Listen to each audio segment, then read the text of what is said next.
This weekend, Genesis X will be going down in San Jose, California, and is shaping up to be the most important tournament of the year so far. But this also means that this is our last chance to take a look at Genesis X and predict who will win, and who will be going far in bracket. Today, we'll be going over all of that and much more.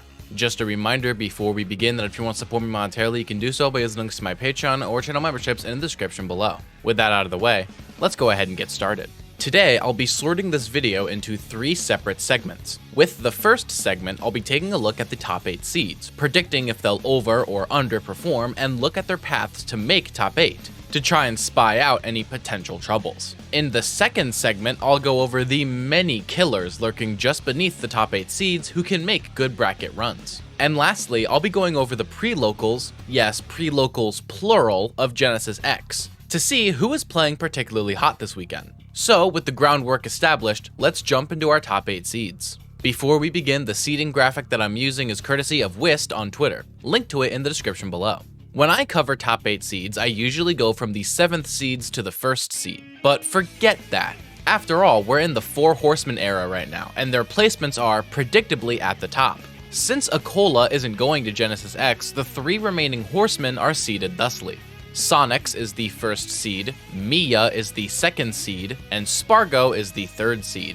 Now, before anyone gets up in arms about Spargo being seeded under Mia or whatever else, I just want to give my normal disclaimer. That once you reach the top 4 seeds, the order of those top 4 doesn't really matter. It's mostly done to avoid repeat matchups and region conflicts. For this tournament, it was likely done this way so that Sonix and Spargo didn't fight each other in semis, with our winners semi sets instead being Sonix versus Tweak and Spargo versus Mia. Oh yeah, by the way, Tweak is the 4th seed. But I'm gonna avoid talking about him for now because I actually have a lot I want to say about Tweak's projected bracket path. So while you may argue that Sonix and Tweak just fought at LMBM, we have seen that matchup less than we've seen Sonix Spargo. So for me, I'm perfectly fine with this being our top 4 seeding. Also, our top 3 seeds don't really face too many issues to make top 8. Sonix has to defeat Beast Mode Paul, DeBuzz, and Shuton, all of which are extremely doable. Shuton may give Sonix some trouble given how back and forth they went at Smash Factor X.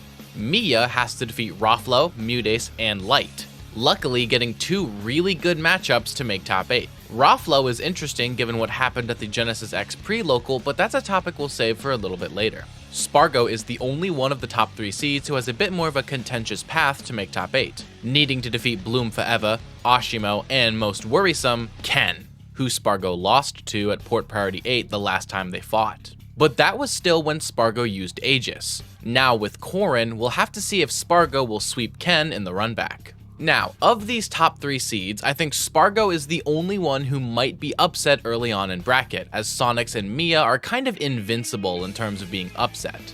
But who do I think will win Genesis X? It's hard to say. Tweak did beat Sonix the last time they fought, but without the Tri-State power-up, I don't know if Tweak can repeat that win. If he even makes top 8, which is a topic of its own.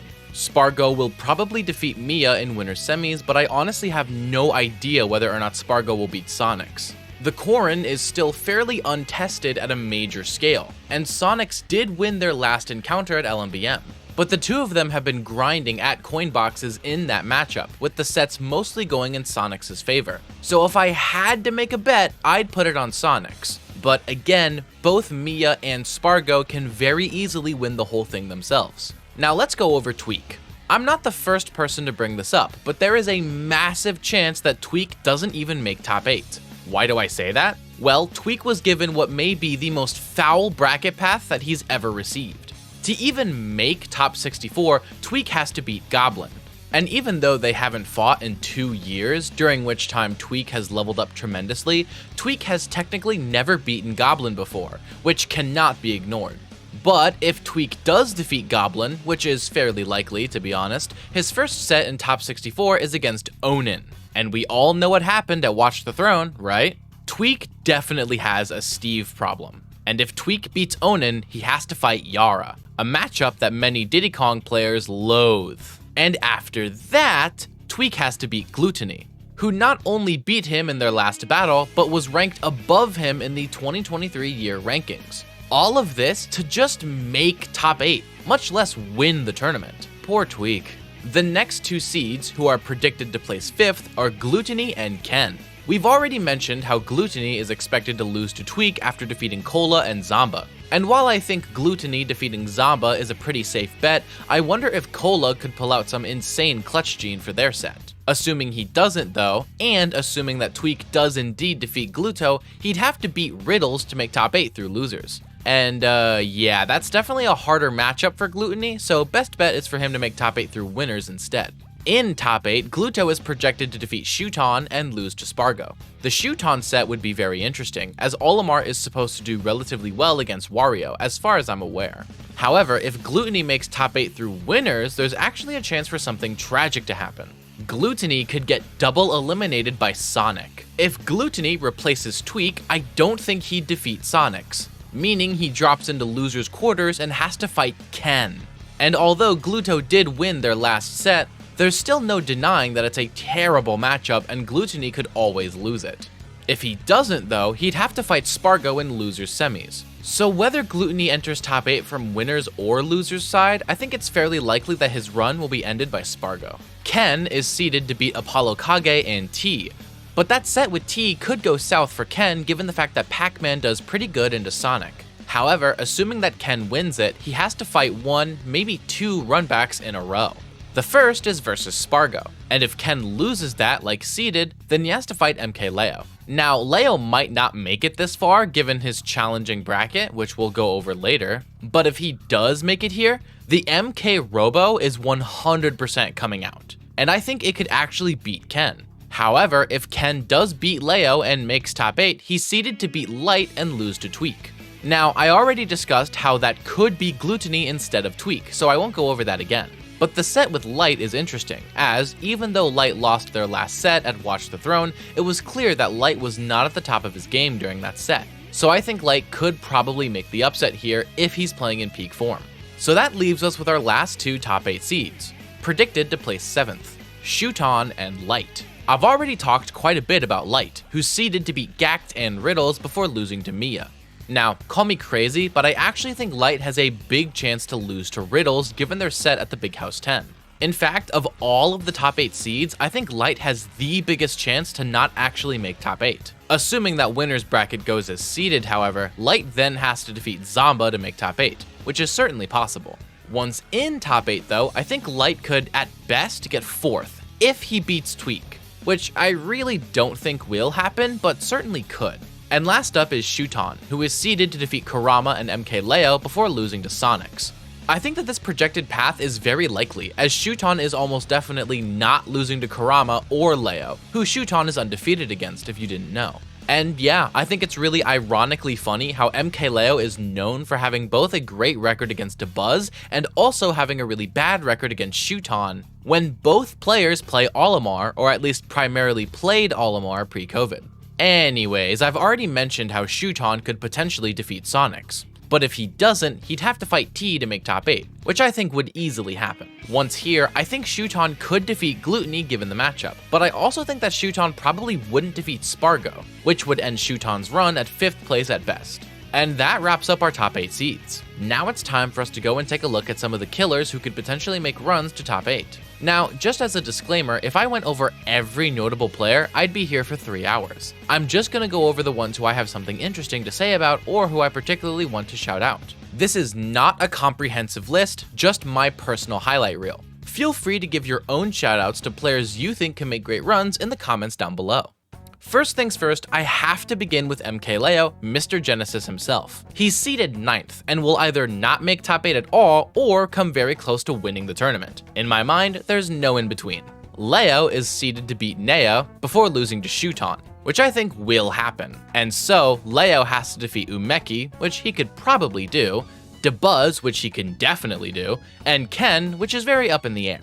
Assuming he makes top 8 though, he'd have to defeat Light, Tweak, and Spargo, all of whom are players he's had rivalries with over the past few years. And if Leo is playing hot this weekend, he's proven that he can beat all of them. At that point, it's just a question of, can Leo beat Mia or Sonix? And being real with you, I really hope he does, but he probably won't. Maybe he'd beat Sonix using the MK Robo, but he can't use Rob against Game & Watch.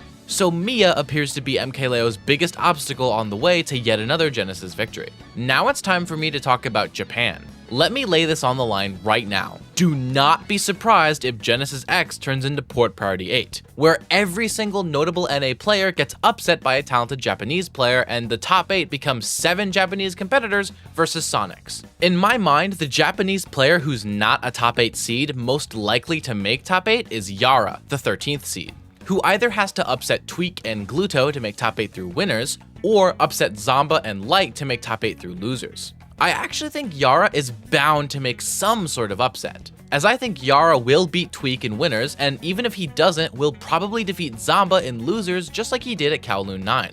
The question is, can Yara make just one more upset to avoid getting 9th? That's the big question for Yara headed into Genesis X. And while I have far less to say about each of these players, the other Japanese players I think could go on huge runs, whether they actually make top 8 or not, are Zachary, the 17th seed, Umeki, the 23rd seed, Neo, the 24th seed, Hedo, the 40th seed, and Shirayuki, the 43rd seed. For Zachary, Umeki, and Neo, I think they could go on a big run because they're really good players in general. But for Hedo and Shirayuki, I think they can go far because of insane pre-local performances that we'll go over a little bit later. I've also got to give a shout out to the Mexican duo of Meister, the 18th seed, who can go far in bracket as long as he can avoid Dabuzz, as well as SkyJ, the 22nd seed, who can literally just beat anyone if he really feels like it. I also want to tell you to keep an eye on the American duo of Cola, the 28th seed, and Onin, the 29th, both of whom have huge potential to make upsets in bracket against Tweak and Gluttony respectively. Also, Big Chungus is entering Genesis X as the 57th seed. He's the Swedish Steve main who made top 8 at Terra. And low-key, I am fully preparing myself for Big Chungus to make top 8 again, because I think that would be really funny. And lastly, as shameless as this is, shoutout goes to Rocky, the 111th seed. As he's from my home region of Kansas City and he's a part of my team, Let Me Fly. He also literally broke his toe after arriving in California, and is still competing in bracket anyways. What a trooper. That just about wraps it up for people you should keep your eyes on for Genesis X. But we have one more thing to look at. Genesis X hosted not one, but 2 pre-locals. And while the top seeds themselves mostly didn't go, pre-locals are really useful for getting a good gist of who's playing hot this weekend, and who has the potential to make big upsets or bracket runs. So while my last segment was mostly conjecture, let's get into some hard facts, and see who did the best at these pre-locals. The first pre-local, hosted on Valentine's Day, was the smaller of the 2 for obvious reasons. This pre-local was also kind of hilarious, as 5 of the top 8, the highest placing 5 actually, were all Japanese. There was 1 American who placed 5th, and then 2 French players filling out the rest of top 8. Neo was the one who notably won this pre-local, defeating Taikei, Shirayuki, and Ashimo twice to win as the 3rd seed. Ashimo and Yara were both pretty safe bets for this top 8, with Ashimo placing 2nd as the 2nd seed, and with Yara placing 5th as the 1st seed. The other 2 top 8 finishers from Japan, however, were pretty unexpected, and their finish here is why I told you to keep an eye on them in the previous segment. Hedo got 4th place as the 7th seed after getting an amazing win over Yara, and Shirayuki placed an amazing 3rd with wins over Sho, Raflo, and Yara. The 1 American to place top 8 was Nessboy12, a NorCal native who placed 5th as the 10th seed, with wins over Flo and Raflo. Speaking of Raflo, the French Palutena placed 7th as the 4th seed, with an impressive win over Kyon, the best link in the world. And lastly, for this top 8, we have the most notable story from this entire tournament, the French Fox main Ryukai, who came into the pre-local as the 116th seed and placed 7th, with wins over Skeletal, Amoganza, Vermin Miller, and Taikei. And while that first pre-local had many impressive placements and performances, the second pre-local on Thursday was even crazier. This was the top 8, and as you can see, Mia took the victory quite predictably. The second thing you probably noticed was how the entire top 8 was from Japan, except for 1 player, Louis Money placing 2nd. And that's not all. Louis Money was also the only player in the top 12 who wasn't Japanese. And of the top 24, there was only 2 Americans, the other one being Peckham. So what the heck happened? Let's talk about it. As a quick mention, Peckham went on a pretty insane run, placing 13th as the 40th seed, with wins over Icon, Shrutik, Neros, and most impressively Akakikusu, only losing to Umeki and Gact. And then there's Louis Money, who came into the pre-local as the 16th seed and ended up placing second. He did this by defeating Tarek 2-1, Miya 2-0, as well as Neo, Yara, and Ken all 2-1. Yeah, you heard me right. Not only did Louis Money defeat Japanese legends like Neo, Yara, and Ken, but Louis Money defeated the 4th best player in the world in Miya, although Louis Money would eventually lose twice in the Grand's runback for 2nd place. Speaking of Miya, the Japanese Game & Watch had to slog through losers bracket, winning 9 sets in a row on the way to the victory, including wins over Crepe Saleh and Umeki 2-0, before defeating Zachary 2-1 to make it into top 8, where Miya then defeated Taike 2-1, as well as Yara, Gact, and Ken all in 2-0 victories, before defeating Louis Money twice to win the runback. Ken, Gact, and Yara all made top 8, placing 3rd, 4th, and 5th respectively, basically by losing to Louis Money in winners and Miya in losers, except for Gact, who lost to Ashimo in winners bracket before getting a great losers run by defeating Noi, Peckham, Shirayuki, Neo, and Shuton. Gact's run was also notable as he was the only one of the 3 players I just mentioned who wasn't a top 8 seed, placing 4th as the 11th seed. Shuton ended up placing 5th as the 3rd seed, and Neo placed 7th as the 9th seed, with both of them falling victim to Gact's insane losers run. And rounding out this top 8, we have Taike, the 2nd best Sonic in Japan, who was the lowest seed to make top 8, placing 7th as the 18th seed. Taike, much like Gact, also went on an insane losers run, losing to Nia Tono early on before rattling off wins on Jojo Johobo, Kyon, Bloom Forever, T, and Ashimo, all just to make it to top 8. If these pre-locals are any precursor to Genesis X, keep your eyes on Louis Money to make a big run, as well as basically any competitor from Japan, but namely Gact, Neo, and Taike. And that just about wraps up this video. Genesis X is shaping up to be the most important Smash tournament of the year, and will set the tone for 2024. Whether the top seeds win as expected or get eliminated at 17th again, we'll all be watching to see how it all shakes out. That's going to be it for today's video. Before I go, shout out to my patrons Seth Laster, Frosco333, Logan S, Persipom, Wawa, Mr. Sinister, Happy Feet, and my tier 2 patrons Diltus and Diamond Blaze. Additionally, shout out my YouTube members Loco Soko, Teacher Jr., Defective, Diarrhea, Fana, Boston R, Iltis, Gone SSB, Kirby Fan Nexus, and my tier 2 members Mike G, Wu-Tang Forever, and Stormtrooper. Lastly, extra special thanks to my tier 3 patrons Ocean Man, who says Mr. Mice is sorry for playing Min Min, Mistybot, who says in my opinion Me Gunner is high tier, and Fat Blizzard, who says Zamba is top 10. If you want to support me using any of these methods, links are in the description below. Also, I want to give one last sincere thanks to Let Me Fly for their continued support of my channel. Link to their Twitter page is in the description below. Don't miss tomorrow's upload, but until then, I've been Mr. Mice, and thank you all so very much for watching.